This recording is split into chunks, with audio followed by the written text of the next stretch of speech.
Salut et bienvenue sur CryptoPoint pour cette vidéo d'analyse technique du XLM, le Stellar Lumens face au dollar sur la plateforme Coinbase. Je vous rappelle que si jamais vous n'avez pas de plateforme d'échange, vous pouvez utiliser Swissborg. Donc si vous passez par le lien de parrainage, vous recevez un ticket entre 1 et 100 euros de Bitcoin qui est crédité gratuitement directement sur votre compte. Je vous mets le lien en commentaire et le lien de Coinbase aussi en commentaire si vous êtes intéressé. Alors, avant de commencer, je tenais à vous dire que je tenais à répondre en fait à un commentaire assez négatif que j'ai reçu qui disait que je copie les trades d'autres youtubeurs et que je les poste comme ça en vidéo. Alors, je comprends que vous pensez ça vu que cette chaîne est assez jeune et que je viens juste de commencer sur YouTube. C'est d'ailleurs les premières vidéos que je poste. Mais non, je tiens à dire que c'est moi en effet qui fais les analyses entièrement de A à Z. En effet, quand je suis perdu, il m'arrive d'aller me renseigner, d'aller voir un peu ce qui se fait. Mais ensuite, je revérifie tout et jamais je vous présenterai comme ça un trade que j'ai copié. Non, c'est vraiment des trades que je fais entièrement et que je recherche vraiment énormément.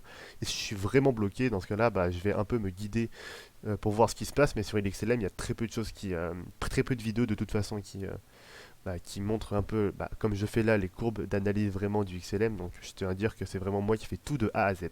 Bon, cette introduction était un peu longue, alors on va revenir justement sur l'analyse technique directement. Alors, comme on a pu le voir dans une vidéo précédente, j'étais en train de présenter qu'on avait déjà fini la 4 et qu'on était en train de monter justement dans la 5, la dernière vague violette de 5, qui venait finir justement cette leading diagonale. Alors, il se trouve que je me suis trompé. Comme vous le savez, hier, Coinbase a down, c'est-à-dire qu'il a crashé, qu'il était inutilisable pendant quelques heures. Et en fait, ça fait chuter le cours. Mais on va regarder un peu ce qui s'est passé et finalement ce que ça donne vraiment aujourd'hui. Ceux qui n'ont pas compris, ceux qui comprennent pas là ce que je dis et qui comprennent pas pourquoi je parle d'une grande vague, etc., d'une leading diagonale, je vous invite à regarder les vidéos précédentes pour avoir le détail de ce que je dis. Donc on va continuer là aujourd'hui. Donc j'ai réanalysé les courbes et en effet, je pense qu'on tombe sur une combinaison complète WXY. Pourquoi c'est ce que je pense? Tout simplement parce que j'ai recompté les vagues et que je tombe dessus, une WXY. En plus, ça semble beaucoup plus propre et beaucoup plus cohérent par rapport à ce que je disais précédemment. On va revérifier pour voir si c'est bien ça, mais en effet, ici, on a une X qui touche pile les 85K de Fibonacci, comme vous pouvez le voir, c'est vraiment pile dessus. Donc c'est extrêmement propre si on part sur une WXY, et en plus, hop là, pardon, j'étais pas très précis là sur le sommet de 5 ici, je l'ai un peu loupé, voilà. Et si on regarde ici, on va dépasser en fait on va dépasser ici les 60, les 60, les 78,6 aussi pareil au niveau de là. Et si jamais on observe et si on se demande justement si on a touché les 80 les 80% de Fibonacci, on va venir regarder ça ensemble.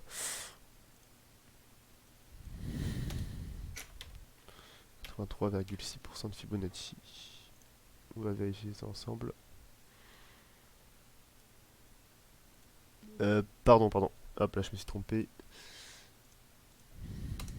Je sais plus si c'est 0,83, mais bon, c'est environ ça.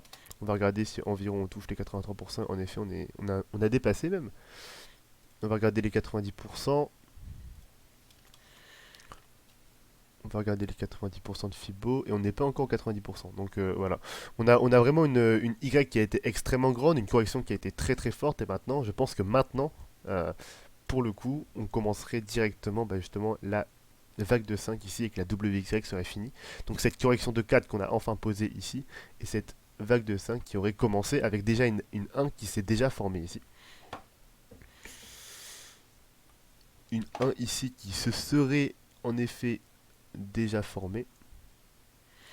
Et ici on serait déjà on aurait déjà en fait peut-être fini de former la 2, ce n'est pas sûr. Ce serait une 2 qui serait assez faible finalement. Pardon, en fait, je me suis complètement trompé. Une 2 qui serait moyenne, mais qui touche ici pile aussi les 50%. Donc c'est assez propre finalement. Donc je pense que la 2 peut déjà être. On peut déjà ici poser notre bas de 2. Si jamais le cours crache encore plus, c'est-à-dire que la 2 serait vraiment encore plus forte. Et dans ce cas-là, on vérifierait les 61,8% de Fibonacci, les 70% de Fibonacci, etc. Mais là, pour l'instant, on a une 2 qui touche pile les 50%. Donc c'est assez propre. Et je pense déjà qu'on peut monter en 3.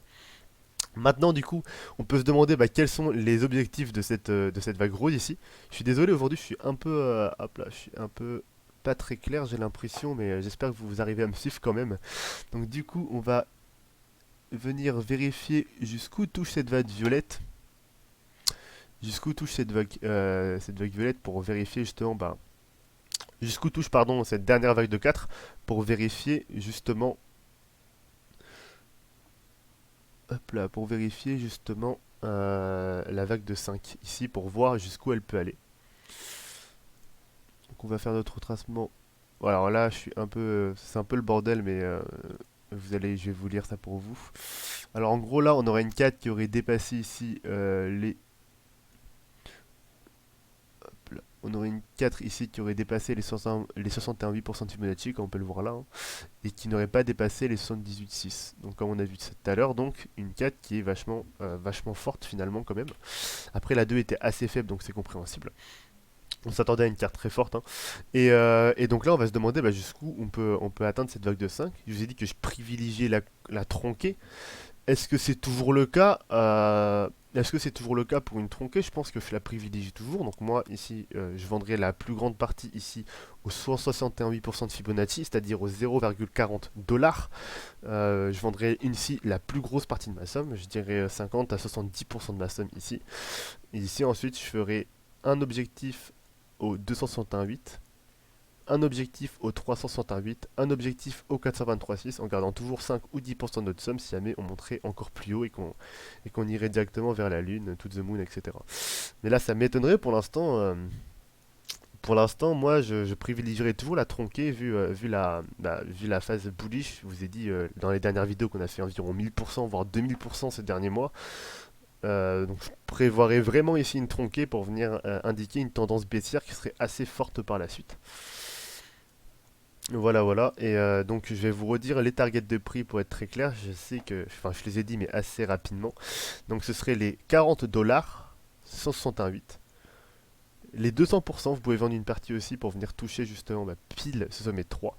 Donc 0,43 dollars. Ensuite, on a les 0,49 dollars, et les 0,58 dollars et les 0,63 dollars. Voilà, donc c'est tout pour aujourd'hui. J'ai dit à peu près tout ce qu'on avait à dire aujourd'hui et tout ce qui s'était passé entre hier et aujourd'hui. Voilà, donc je tiens à vous dire que je suis désolé, aujourd'hui je sais que j'ai été un peu fouillis. Voilà, donc un peu fatigué de ma soirée d'hier avec un peu le bordel de Coinbase et aussi mes partiels. Donc je suis vraiment désolé d'avoir été fouillé, j'espère que vous avez pu bien comprendre et je vous fais une prochaine vidéo à suivre, donc demain, après-demain ou dans la semaine. Dès qu'il se passe quelque chose d'intéressant sur le XLM, je ferai une vidéo pour vous expliquer ça et faire un suivi direct. Peut-être dès qu'on aura tracé cette sommet 3, donc sûrement demain ou après-demain. Voilà. Passez une bonne journée en tout cas et je vous dis à la prochaine vidéo.